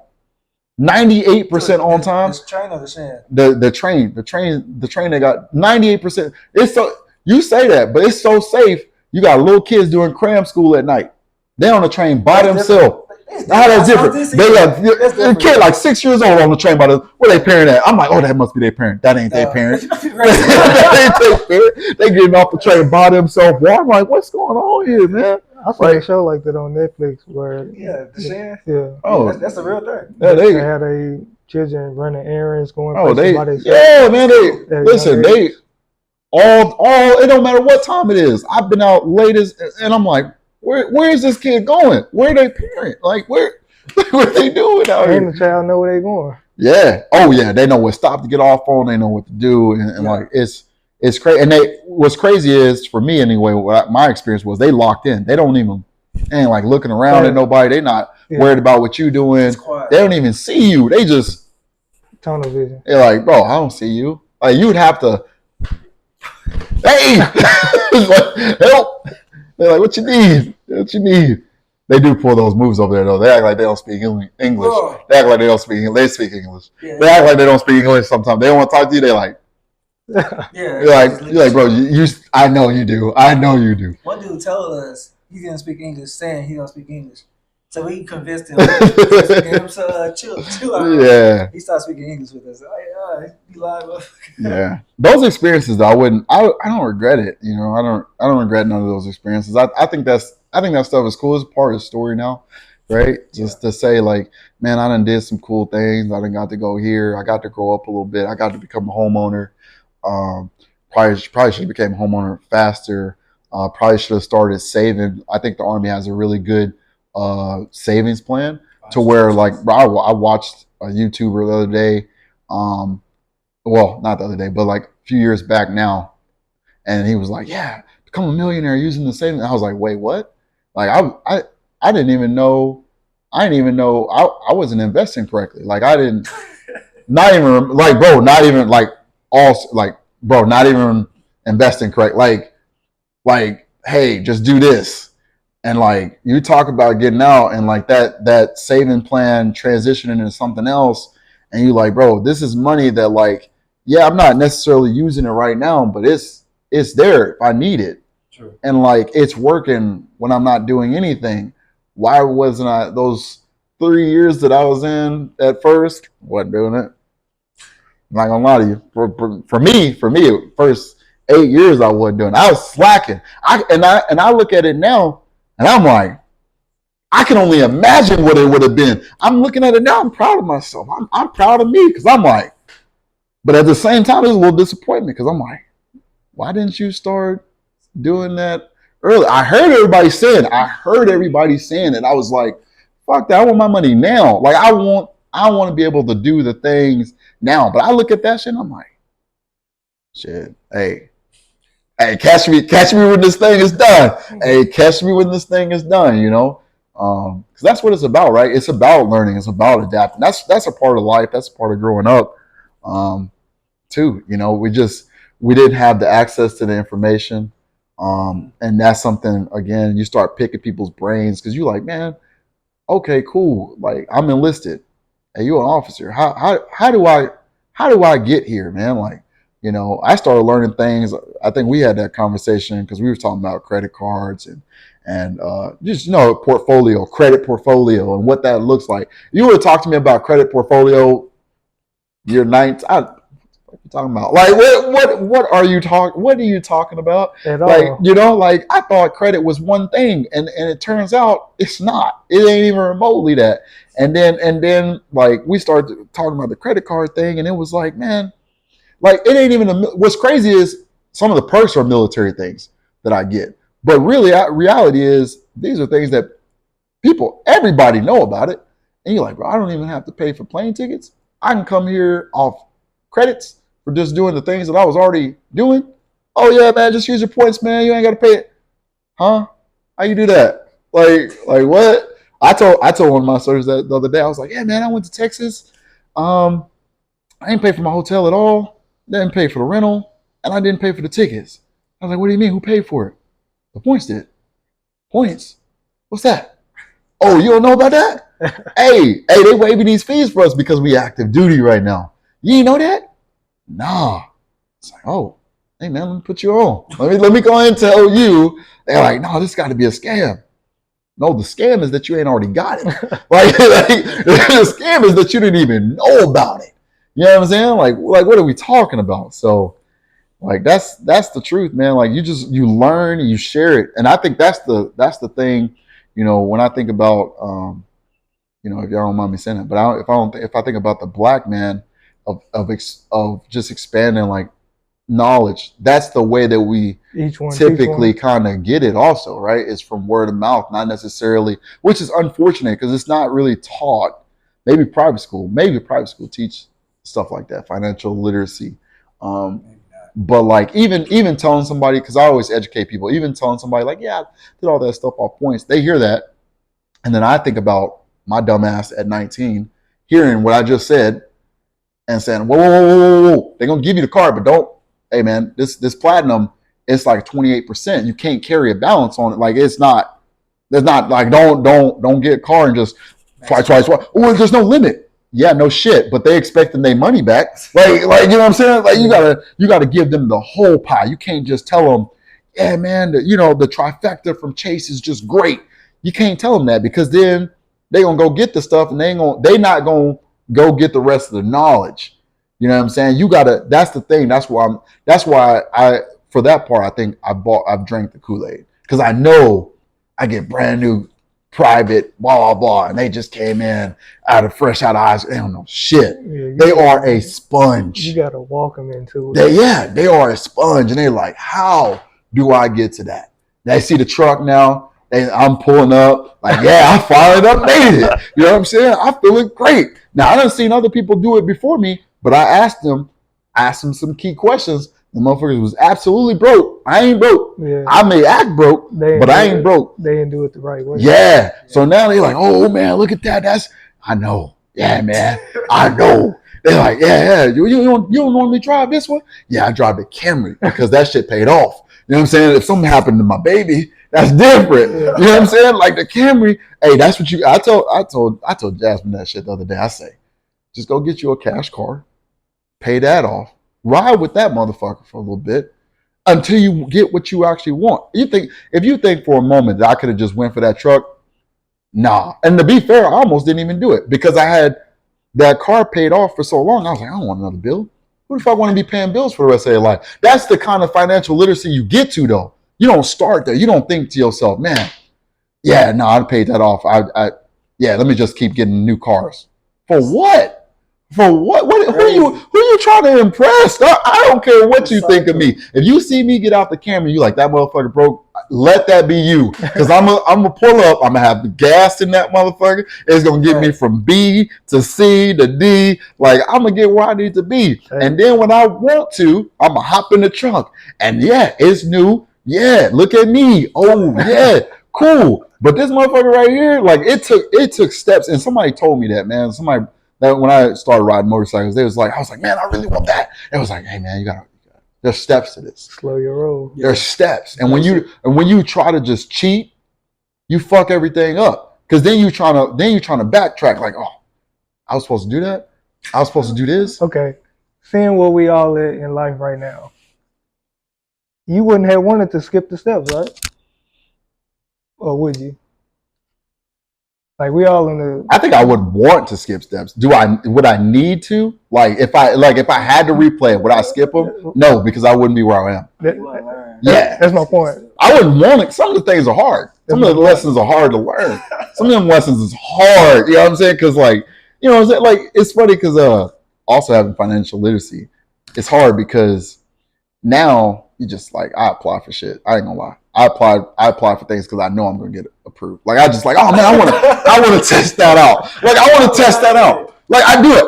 I did it on this credit card, built credit card.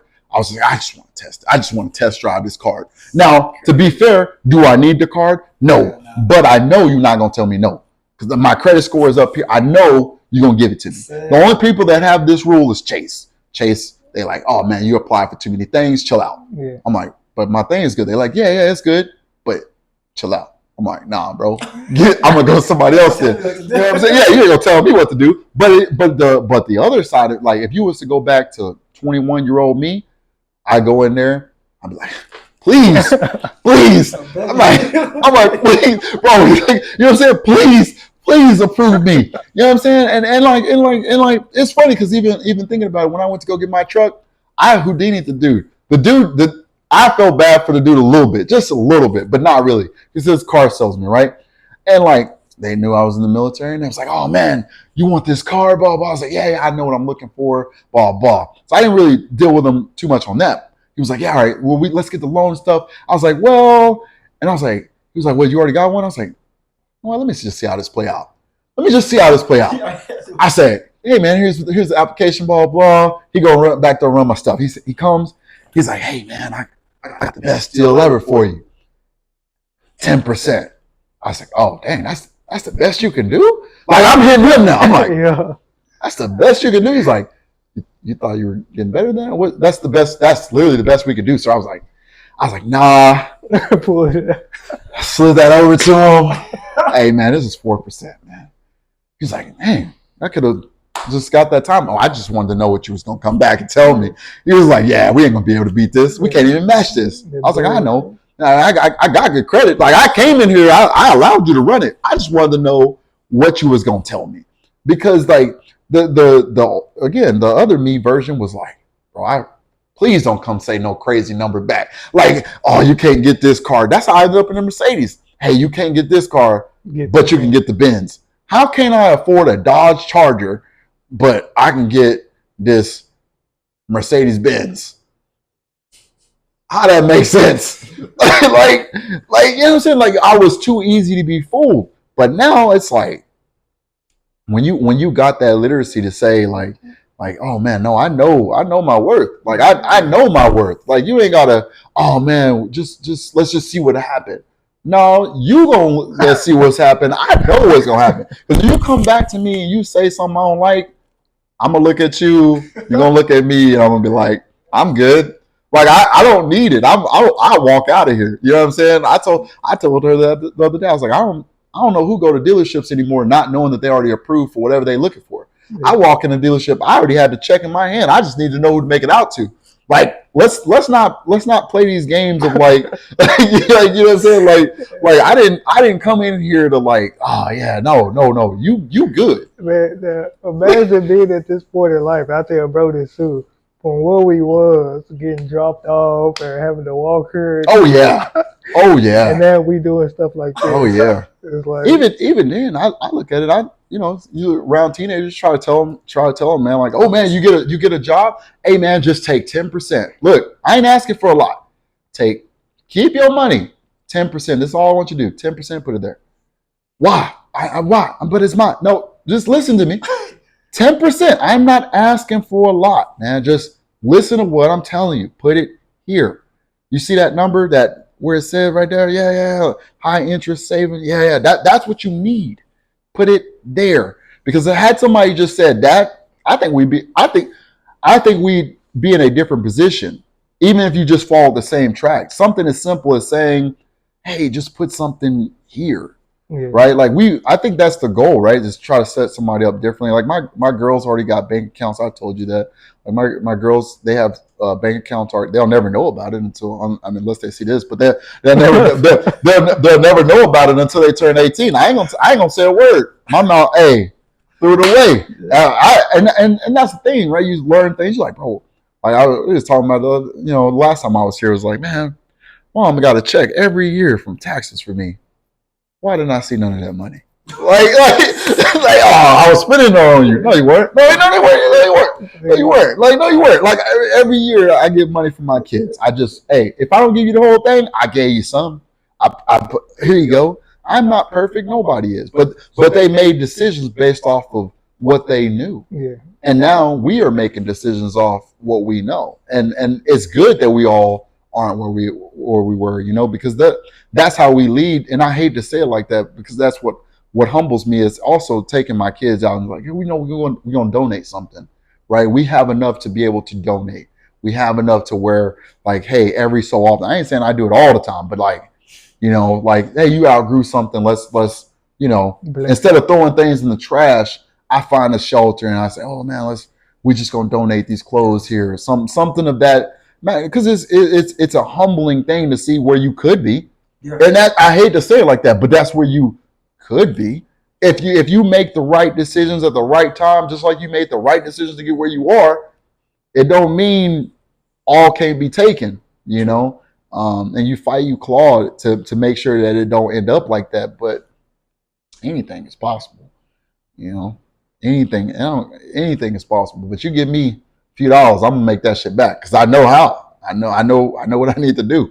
I now know what I need to. I sell it all. I'm like, bro, and that's another thing that's changed, right? Like, I love that truck. I ain't gonna lie to you. I cry a little bit, but I sell that shit in a heartbeat. If it calls me to the point to where I'm going the other way, no, I'm good.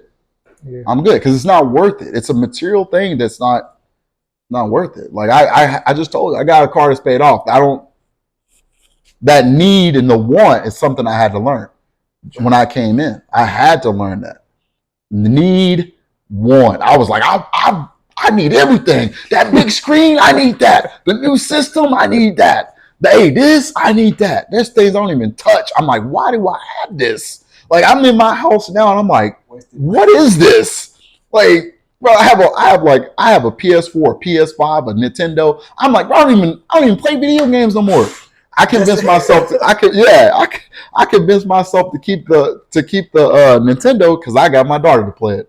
Yeah. I was like, well, she plays it now. It's her game. That's how I feel about clothes and all the material stuff I bought. I was like, my kids can wear it, I guess. Yeah. Yeah, man. Yeah, it's good though. It's good to not be in the same spot.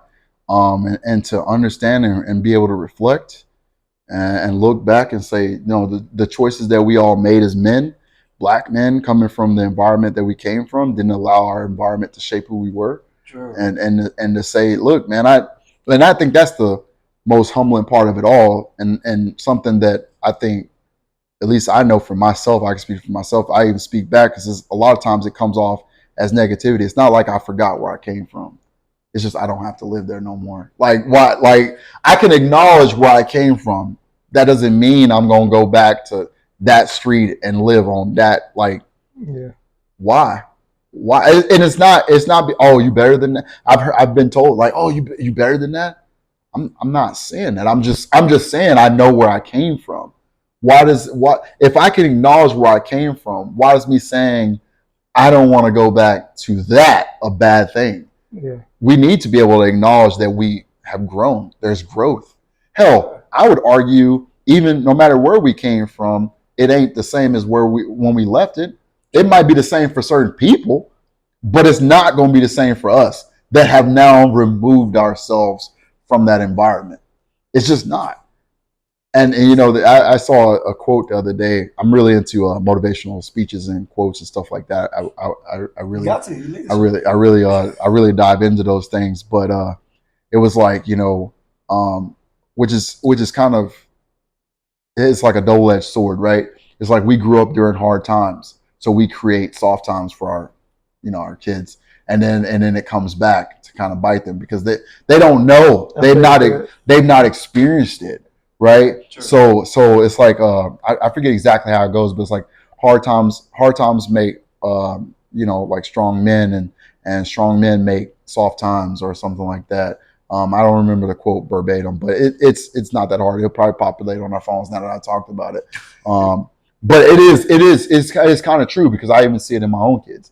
Right. Like, you know, I come over here to my mom's and she's like, what is that? I'm like, oh man, it's normal. I don't know. It's not like I don't know, like, what's going on. Like, I done seen it. You know what I'm saying? And it's like, you know, like, what are you talking about? Like, we don't have that at our house. I know. Okay. Not to hold you too much longer. This is what I told bro. Same thing. Coming from where we come from and then making it how we are now. Do you feel like you have to give your kids some struggle based on what you just said? Ooh, that's a tough one. Yeah. I think for me, I'm a girl dad through and through. So I think that plays into my character a lot, who I am. Because I am I spoil the shit out. I feel for whatever dude try to go for my daughter. They get fucked because they get everything. I ain't gonna lie, dude. They get damn near everything. Mm-hmm. I do think there are times where I have to create a scenario versus them actually experiencing it. Yeah. because I spoil them so much and because they don't know. Yeah. I'll give you an example very quickly. It's like my daughter the other day. I invited, because I have an Airbnb, I invited everybody over, and it was really loud.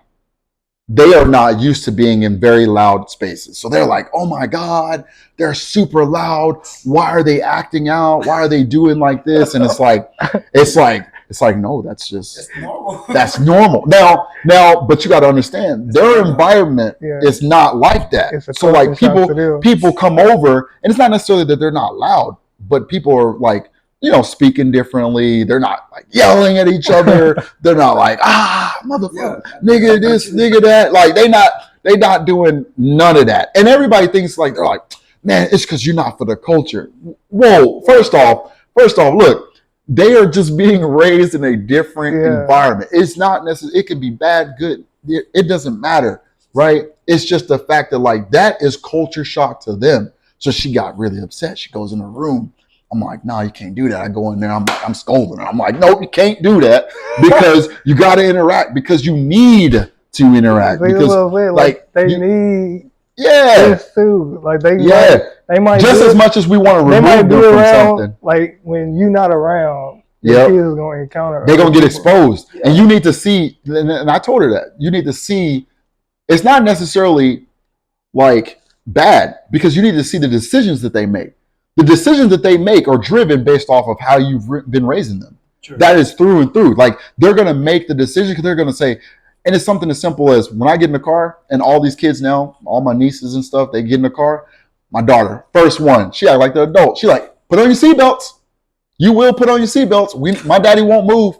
Yeah. She like, everybody put on the seatbelt. They like, we don't need our seatbelts. I'm like, oh. Yeah. She's like, we don't need our seatbelts. It don't matter where you at in the car. My daughter will say, is your seatbelt on?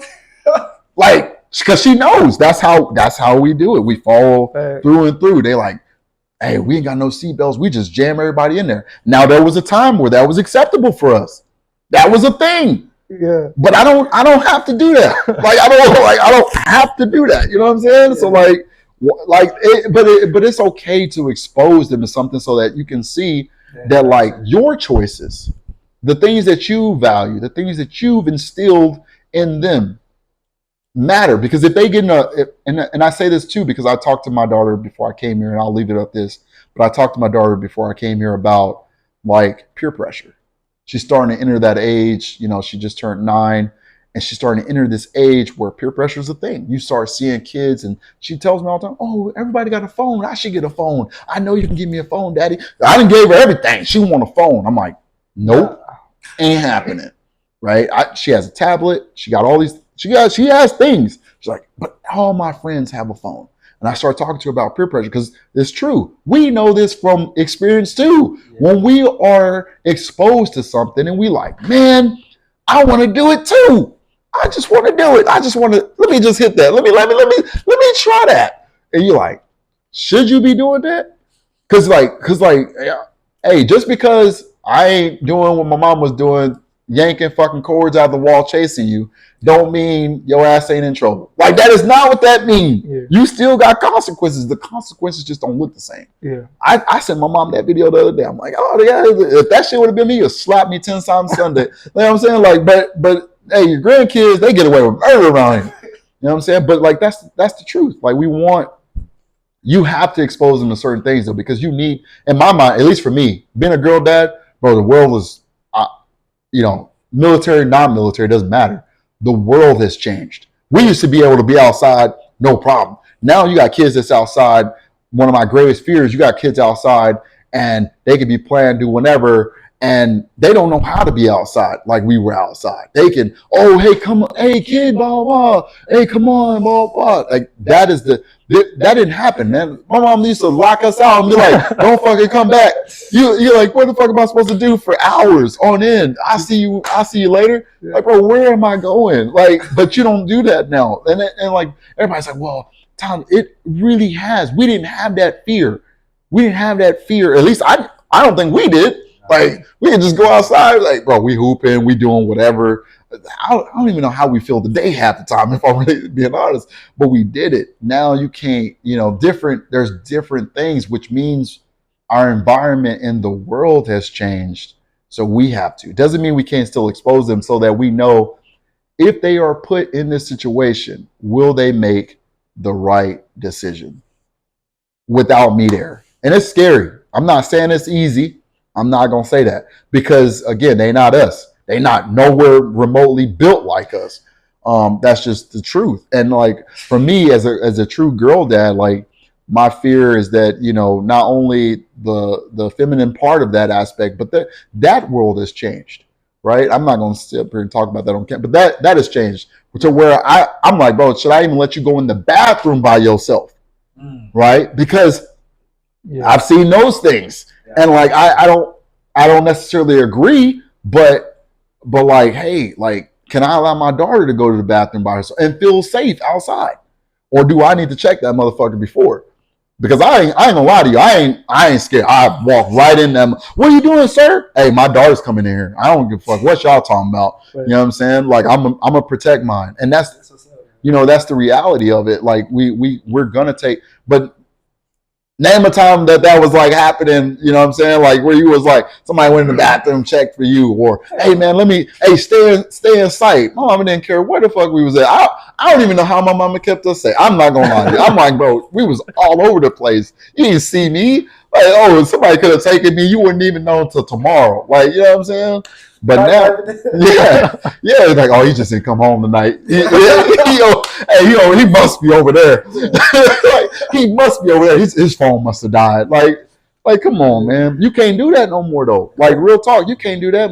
If I lose sight of bro, I will leave. I will get up. I'll be like, hey, I'm sorry. I apologize. I'm out. Nothing else. You ain't getting shit up. You're like, bro. Nope. I'm out, bro. I'm not playing around. Like, when my kids are around, I'm not playing around, bro. I'm moving. You know what I'm saying? That's high alert. Yeah, that like, but it's also because again, it comes back to the fear that I have. Like when I was at Main Event bowling, I was bowling. But my kids weren't right there; they was over there doing the thing. But every so often, I'm like, hey, let me just, you know what I'm saying? Because it's an environment that seems controlled, but that's where shit happens. Yeah. And so the environment around us, wrap it up, the environment around us just is changed. But we've also changed. And no matter what we're afraid of, if we don't expose them, if we don't have those hard conversations about whatever those things are that's coming up, trust me, a lot that I don't want to have, damn sure, having girls. But we got to have them. We got to. We have to do it because they're going to be exposed whether we like it or not. That first time that they expose and I thought this was the right thing to do. You never told me otherwise. I thought this was okay. Right. It's the truth. That's a lot being said. I ain't gonna lie to you. Yeah, it is. That was too. Yeah. Y'all have me on here, man. Y'all have me on here. You got anything else to add to that? Nah. So this has been another episode of the Hawkins Brother Podcast.